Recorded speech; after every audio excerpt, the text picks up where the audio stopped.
And Brakti Yahweh Brakatha, Yahusha Brakti Yahweh Brakatha, Yahusha Bashem Rakakwadash. Double honor to the apostles, the elders. Salutations to you, sincere brothers, teaching in truth and in sincerity. This lesson will be entitled Hell. Lord will you are edified. This video was inspired by a video Apostle Aram Lob did on his YouTube page entitled GMS Info Doc Channel 12, and his video is entitled Cunningly Devised Fables. Lord will you are edified. The hell with it. I'm going to bring it out. Bring it out. In the Zondervan's Compact Bible Dictionary, when you look up the term Gehenna, because that's one of the Greek words that goes into the word hell itself. And when you go to the New Testament and you look up the word hell, there's certain times where it appears as the word Gehenna, right? Gehenna of fire, so on and so forth. Now, when you look on page 191 and you read the word Gehenna, right? Gehenna, Valley of Hinnom. Those are two. That's what it is in the Hebrew, the Valley of Hinnom.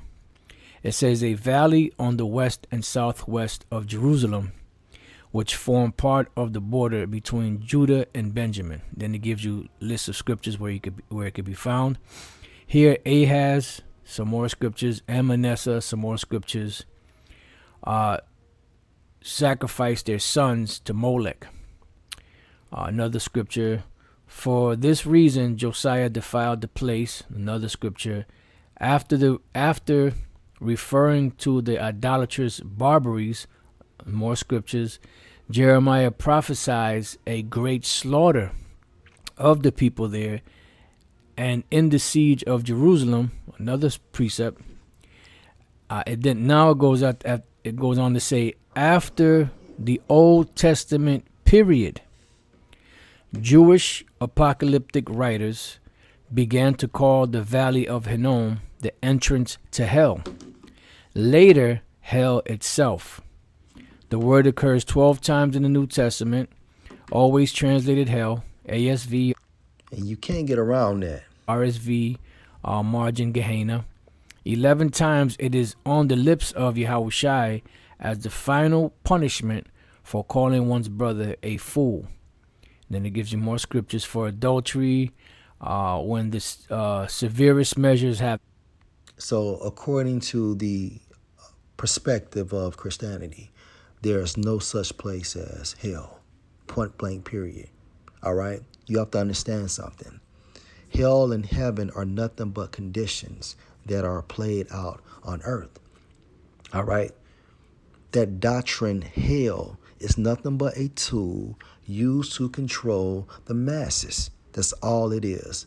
All right? It has nothing, and I mean absolutely nothing, to do with the Holy Scriptures.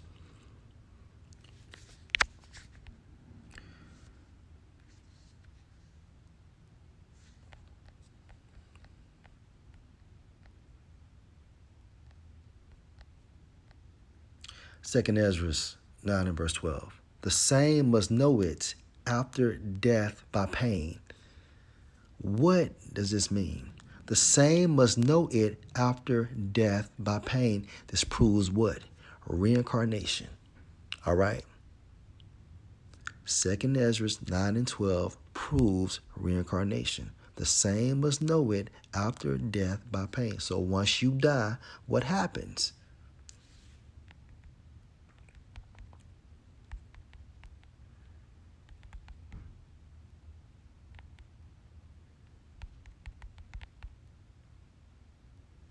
Second Corinthians 5 and 10. For we must all appear before the judgment seat of Mashiach, that everyone may receive the things done in his body according to that he has done, whether it be good or bad. So once we die, we all appear before Yahweh's judgment seat. Okay? All right? We are getting sentenced in the spiritual world. All right? And the act of that sentence that we received in the spiritual world is played out on earth. Okay? 2 Corinthians 5 and 10, for we must all appear before the judgment seat of Mashiach, that everyone may receive the things done in his body according to that he has done, whether it be good or bad. Let's go to Job chapter 3.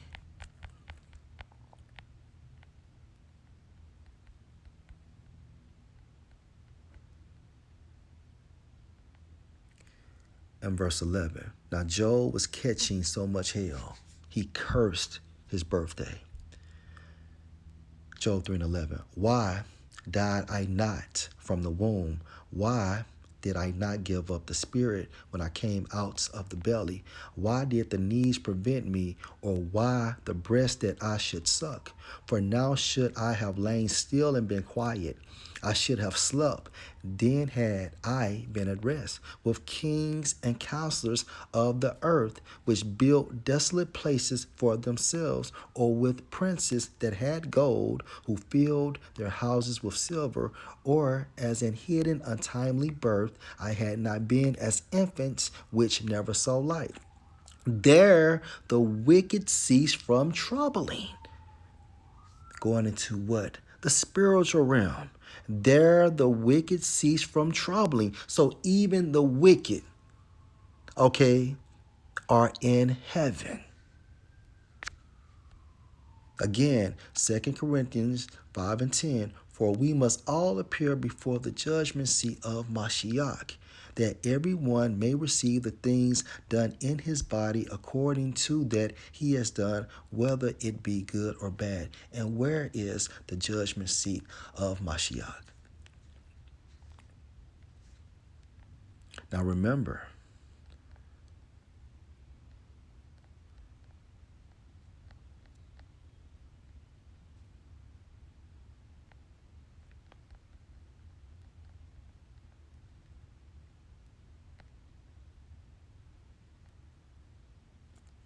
Psalms 11 and 4.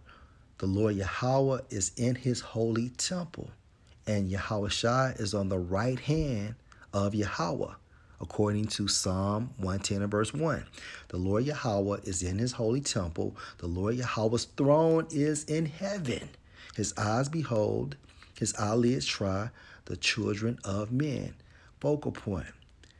The Lord Yahweh's throne is in heaven. And according to Job 3 and verse 17, there the wicked cease from troubling in heaven. And there the weary be at rest. There the prisoners rest together. They hear not the voice of the oppressor. So you even have prisoners that are there, which would also be classified, as the so-called wicked, according to Christianity, right? Verse 19, the small and great are there, and the servant is free from his master.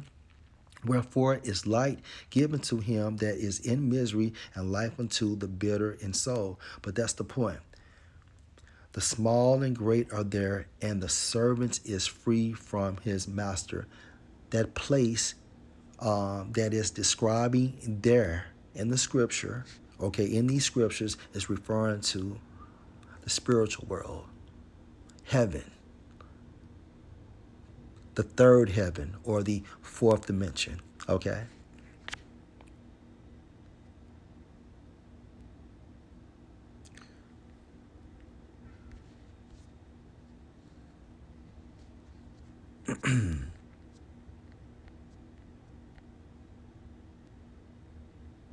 Second Ezra 9 and 12. The same must know it after death by pain. This proves reincarnation. Let's go to Exodus chapter 20.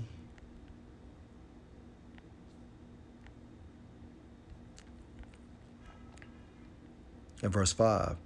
You shall not bow down yourself to them, nor serve them, referring to these gods of these other nations. For I, the Lord Yahweh, your power, am a jealous power, visiting the iniquity of the fathers on the children unto the third and fourth generation of them that hate me. Meaning what? This means, right, that every third to fourth generation, we come back on earth. All right? So once we die, we all appear before the judgment seat of Yahushua. And we are sentenced. And at the allotted time, we come back around the third and fourth generation, and we are judged on earth. That's the reason why people have cancer, leukemia, allergies, bronchitis, back pain, so on and so forth, paralyzed from the waist down at the age of 25, okay, leg sprains, and so on and so forth. All of this is judgment. However, within these issues of judgment, you have what? Esau's rulership, okay, at this time frame. So Esau's heaven, okay, is hell for the Israelites. And once the kingdom of heaven is established on earth, the Israelites' heaven, okay, will be hell for the Edomites and these other nations. That's how it plays out. All right. Visiting the iniquity of the fathers on the children until the third and fourth generation of them that hate me. Again,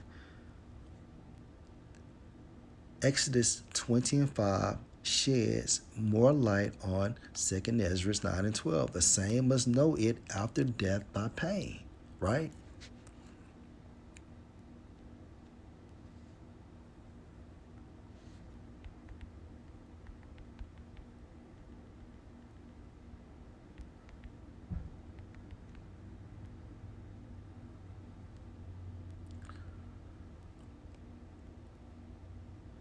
Now, this is when Saul had a witch to summon up Samuel's spirit, right? 1 Samuel 28 and 15. And Samuel said to Saul, why have you disquieted me to bring me up? Meaning what? Summon my spirit back on earth. And Saul answered, I am sore distressed, for the Philistines make war against me, and the Most High is departed from me. And the reason why the Most High departed from Saul is because Saul was pronounced by Yahweh Bashem, Yahushua, to be the wicked, right? Keep this in mind. For the Philistines make war against me, and the Most High is departed from me, and answer me no more, neither by prophets nor by dreams. Therefore I have called you, that you may make known unto me what I shall do. Then said Samuel, wherefore then do you ask of me, seeing the Lord Yahweh is departed from you, and is become your enemy? So Saul was an enemy of Yahweh Bashem, Yahushua. And the Lord Yahweh has done to him as he spoke by me. For the Lord Yahweh has rent the kingdom out of your hand and given it to your neighbor, even to David.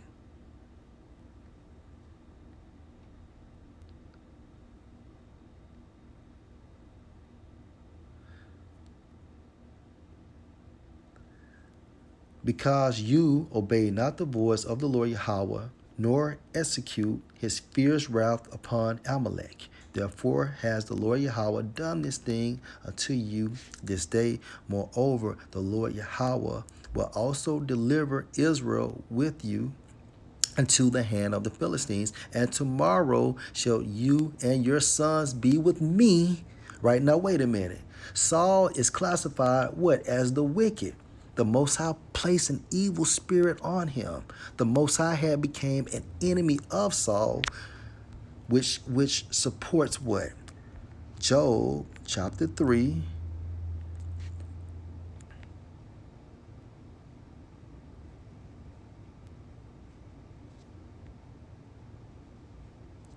And verse 17, there the wicked cease from troubling Saul, right? We can equate Saul to the wicked. There the wicked cease from troubling, and there the weary be at rest. Moreover, back in 1 Samuel 28:19, moreover, the Lord Yahweh will also deliver Israel with you into the hand of the Philistines, and tomorrow shall you and your sons be with me. The Lord Yahweh also shall deliver the host of Israel into the hand of the Philistines. This account kills that so-called hell doctrine. Okay?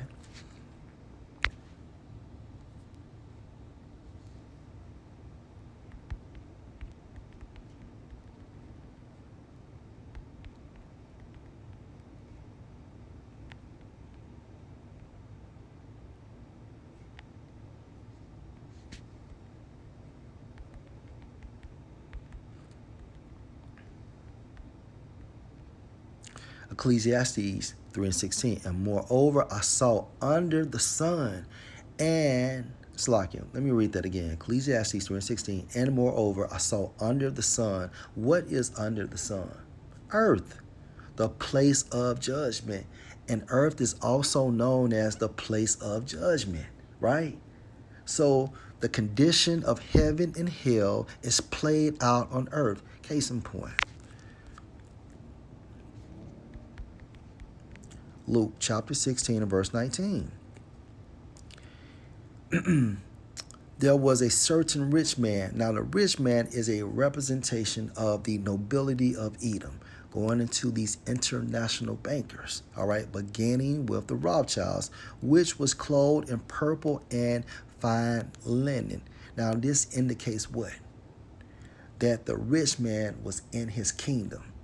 Hence, today, all right, the nobility of Edom controlled this entire system and fared sumptuously every day. Why? Because he was in his kingdom as of today, or as is today. Verse 20, and there was a certain beggar named Lazarus. Now, Lazarus is a representation of the Israelites, beginning with the elect, which was laid at his gate full of sores. Full of sores is what? Symbolic for the curses, going into the righteous anger of the Most High, or indignation because we sinned. We committed spiritual fornication, and this is the aftermath, okay, of us in such a low estate in Esau's kingdom. Verse 21, and desiring to be fed with the crumbs which fell from the rich man's table. Moreover, the dogs, going into these other nations, right, came and licked his sores, meaning what? They benefit. These other nations are joint heirs with Esau, and they benefit from our curses. Verse 22, and it came to pass that the beggar died and was carried by the angels into Abraham's bosom. Now, this is symbolic for what? The kingdom of heaven. The rich man also died and was buried. Verse 23, and in hell he lift up his eyes, being in torments, and see Abraham afar off, and Lazarus in his bosom. Verse 24, and he cried and said, Father Abraham, have mercy on me, and send Lazarus, that he may dip the tip of his finger in water and cool my tongue, for I am tormented in this flame. Meaning what? In our heaven, in the kingdom of heaven, or the kingdom of Yahushua, all right, these Edomites are going to catch hell 2 times over, 2 times. Verse 25, but Abraham said, son, remember that you in your lifetime, going back in your rulership, your kingdom, the blessing Esau received from Isaac, okay? But Abraham said, son, remember that you in your lifetime received your good things, and likewise Lazarus evil things, meaning what? Going back into Ecclesiastes 3:16, and moreover, I saw under the sun the place of judgment. All right? This is the parable. However, this proves what?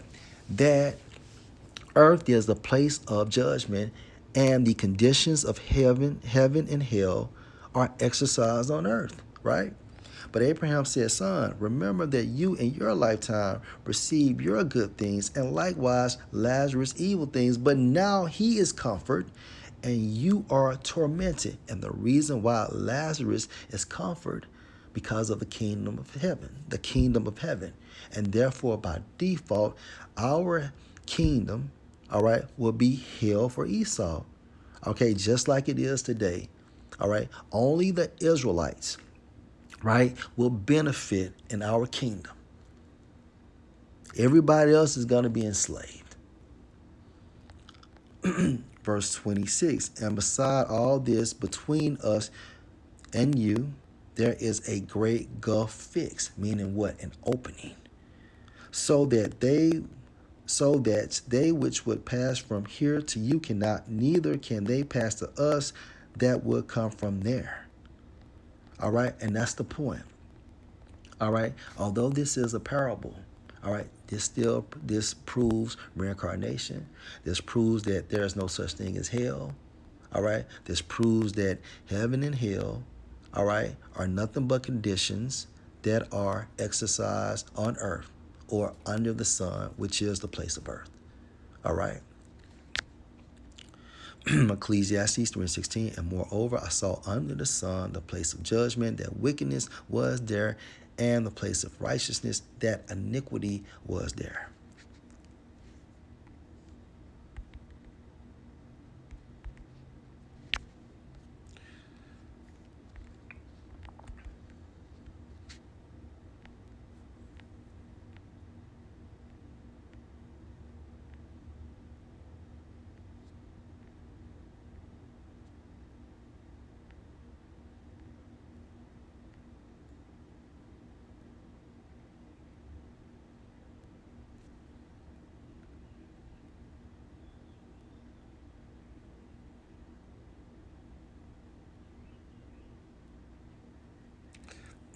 Check this out. This is Jonah